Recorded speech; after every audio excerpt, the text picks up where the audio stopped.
Let's talk about the P. Diddy case. Here's an update. This is Fresh Hiphop Opinion with your guy Olize. Don't forget to subscribe. So yes, P. Diddy, week 2 of the case of the century. More salacious news has come out. Big name people arrived at court. Let's get into it. First of all, I want to start with Gene Deal. Gene Deal, who really was the only person online, or the biggest name online, that had been talking negatively about Diddy for absolute years.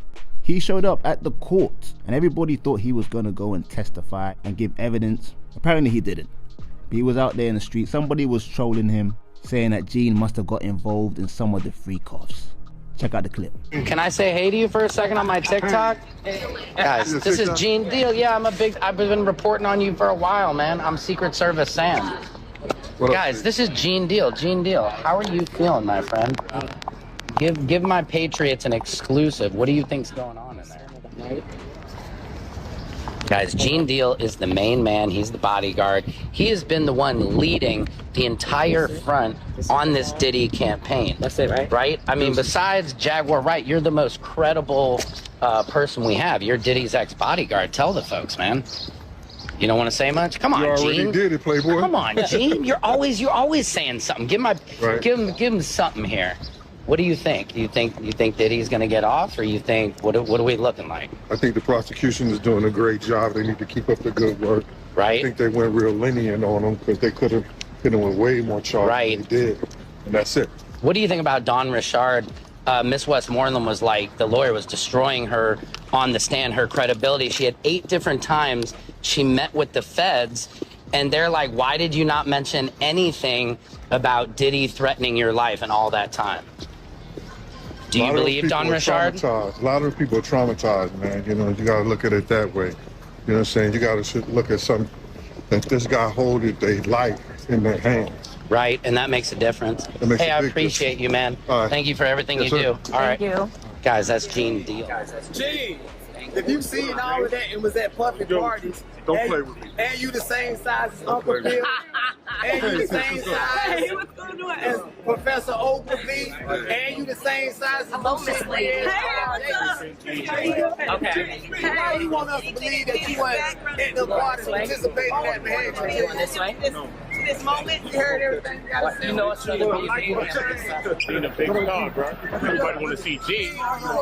Everybody want to see Big Gene. You are. So why are you here? Tell us. All right, give him some space, y'all. Give him some space. Us about Diddy for years. Give him some space. And was never scared. And he never sued too. So tell us, why are you here then? All right, watch our backs, y'all. Watch our backs. A shout out to Libra King, seeing for himself. All right, Gene, thank you so much. Are you going to be here for the rest of the week? I'll be here for the rest. Yeah, fam. Gene said, don't play with me. Gene was walking kind of old though. I don't know how old Gene Deal is. He's probably in his late 50s at least. But I believe Gene wasn't working for Bad Boy when all this stuff was happening. This happened after Gene left. Maybe it happened because Gene left. Maybe Puffy was like, yo, Gene's too real. So Dawn Richards is how people calling her name.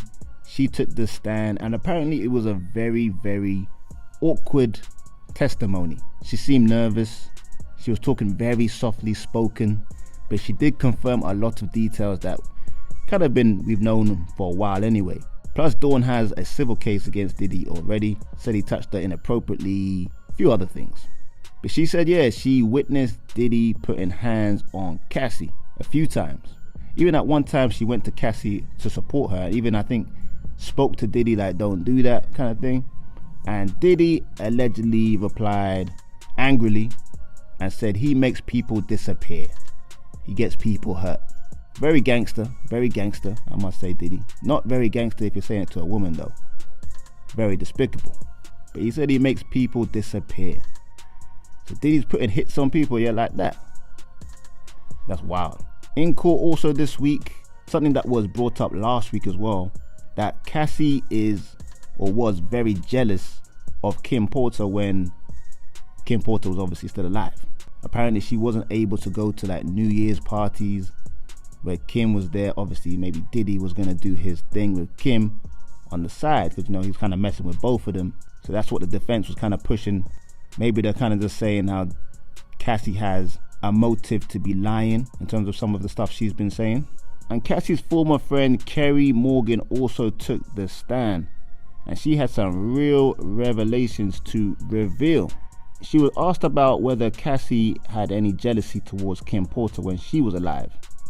Check out the transcript. Could you tell if Kim Porter was a source from time to time of jealousy on her part? And she said, who? And the lawyer said, Cassie. Was Cassie ever jealous of Kim? And Kerry Morgan said, I'm sure, yes. Then the lawyer said, I'm trying to see if there's more than I'm sure.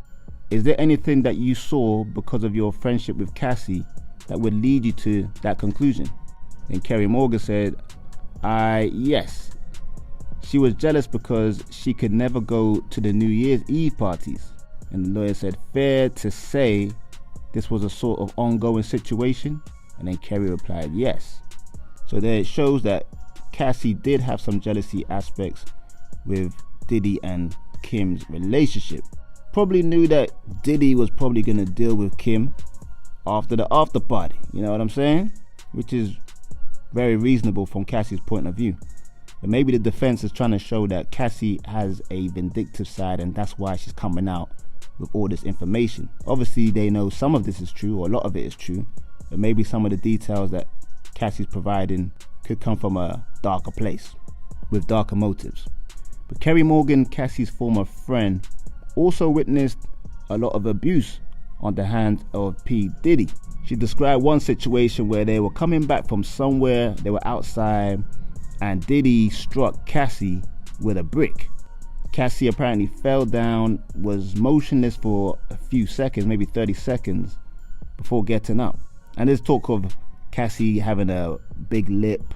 There's also, she witnessed Cassie getting hit around, hit in the eye, face. It does a whole bunch of real low down behavior from Diddy. She then went into another specific situation in 2018 where Diddy was outside their door trying to bust down the door with a hammer. Diddy sounds like a real horror movie. And once he got in, Cassie was hiding in the bathroom. She didn't want to come out. But this is when Diddy actually assaulted Kerry Morgan. According to her, he allegedly grabbed Kerry from behind on her neck and kind of was like strangling her a little bit, to the point where he actually left marks on her neck. Then he threw a wooden hanger at her, hitting her behind her head, like behind her ear more like. Now obviously Kerry was not happy about this situation, and she was going to seek legal action against Diddy, but then Diddy organized through Cassie to give Kerry Morgan $20,000 and sign an NDA, a non-disclosure agreement. Kerry Morgan then admitted she didn't even read the NDA, but she signed it anyway. And Cassie actually told Kerry Morgan about Diddy's proposal about the money being paid to her, keep quiet. Cassie kind of downplayed what Diddy did to her, and that was pretty much the reason why they fell out, because Kerry didn't feel like Cassie took it seriously. But yeah, Diddy offered, actually it was $30,000, it wasn't 20. But yeah, that's what kept her silent for all those years. But in my opinion, the testimony from Dawn and Kerry Morgan don't really add to the whole federal crimes that he's been accused of in terms of trafficking, any organized crime. These are all very domestic abuse type of situations. I'd say the prosecution are just trying to do a bit of character assassination, make the jury feel like this guy is a real piece of work, more than any actual federal crimes being committed. But that's just my opinion. Cassie's mother, Regina, also testified on the stand. She testified that she witnessed some of the domestic violence at the hands of Diddy as well, seeing a lot of injuries on Cassie's body, from her thigh to her lip to her eye. And there was a strange situation in 2011. As we know, Cassie and Kid Cudi had a little fling, little situation relationship while Diddy and Cassie were still together, but they were on bad terms. And obviously Diddy, we all know, is a very jealous man and allegedly tried to blow up Kid Cudi's car. But Diddy was still affected by Cassie's affair with Kid Cudi, and around the time he found out about their affair, he had spent around $20,000 on Cassie. We don't know exactly what he spent that money on, but once he found out about her and Cudi, he demanded that Cassie's mother reimbursed him $20,000. Diddy can be petty. Jeez Louise. So Cassie's mother, Regina, taking him very seriously, actually took out a loan to actually pay Diddy. So she got the money, paid Diddy the money. But Diddy eventually actually sent her the money back. So he didn't keep it. It's just crazy. More revelations about Diddy's darker side, more vindictive side, jealous side. What I believe is Diddy didn't really want the 20K. He just wanted the power, or show his power over Cassie and her mother. Basically messing with them, messing with their minds. Is Diddy really psycho? I mean, for him to blow up Kid Cudi's car. Maybe because Cudi was a famous guy, a younger guy. Diddy maybe is using blue pills to perform. I don't know. But for someone like P. Diddy to be so successful as he is, but be so petty and jealous and kind of insecure, in my opinion, is a wild one. But another situation was Cassie's 30th birthday. Cassie's mother testified that Diddy took Cassie's phone away as some sort of punishment. Probably insecure because of the whole Kid Cudi thing, and maybe rumors of her messing with someone else, because there were rumors that she was talking to Michael B. Jordan. But Cassie's mother wasn't having it. She was upset, and she confronted Diddy and even tried to hit Diddy. She even confessed to that. She was so enraged with Diddy taking her phone away, she actually launched herself at him to actually assault him. And allegedly D-Rock, Biggie's old best friend, who is security for Diddy at times, he was there, he was witnessing the whole thing. He actually tried to mediate and cool down the situation. But D-Rock apparently has seen a lot of the abuse as well. I think Dawn Richards even testified that D-Rock's been present when Diddy's put hands on Cassie. Cassie's mother also probably was emotional as Diddy had threatened to release explicit tapes of Cassie if she didn't comply with different things that he demanded. Again, it's just another example of Diddy being quite an insecure man. You can have all the money, all the success you want, but you still need to control everyone and everything around you. And if it's not your way, you kind of throw your toys out the pram. There was even testimony from one of Diddy's employees that he chose Cassie based on her age because she could be controlled and molded the way he wants her. Allegedly real kind of predator tactics from Diddy. One thing for sure, this trial is making him look like an absolute monster. Last testimony that I thought was quite interesting from this week so far was this guy, The Punisher, who was an exotic dancer basically. He's been one of the workers that Diddy and Cassie hired to perform for Diddy's weird fetishes. Because how he described it is that he'd rock up to the hotel room and he thinks it's going to be a room of women because he's going to do like a bachelorette sort of dance, strip dance. He gets in there and it's just pretty much Cassie and then Diddy, and he basically would get paid for him and Cassie to rub, you guessed it, baby oil all over each other's bodies. While Diddy sat in the corner watching, he'd watch and instruct everything. If someone was looking a bit too dry, Diddy would say, yo, you need more baby oil. You're not glistening enough. Take that, take that. And obviously they did more than just rub baby oil on each other. He also testified that Cassie would sometimes sigh or roll her eyes when Diddy would instruct whatever he was instructing them to do.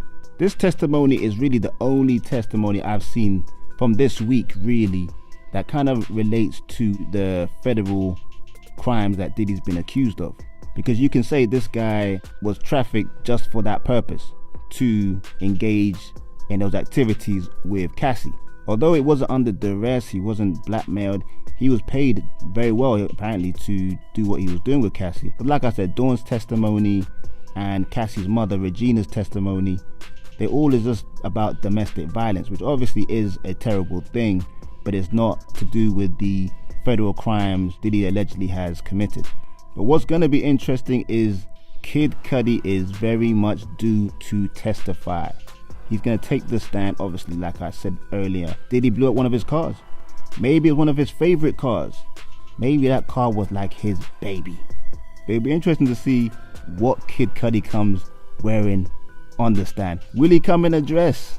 That would be hilarious. Obviously, he's not going to come in a dress. He'll come suited and booted. But I actually am intrigued. If he comes in a dress, I'm going to laugh. I am going to laugh. I'm sorry. I know it's a situation that's very serious. If he comes in a white wedding dress or some short skirt, listen, I would not be surprised. But yeah, on all seriousness, Kid Cudi is due to testify, and I'm looking forward to that. It's going to be interesting.